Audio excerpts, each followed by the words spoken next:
Mike McConville here one more time for String Tech Workstations. We have this Gibson J-45. I have intonated the saddle. We got the action exactly where we want it. We did that fret dress at the neck junction, re-crown polished. It plays great.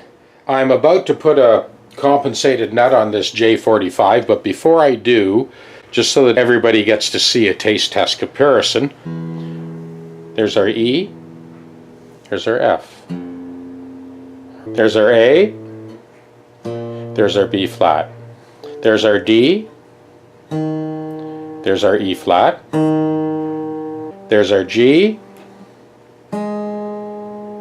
A flat or G sharp, there's our B, there's our C, there's our E,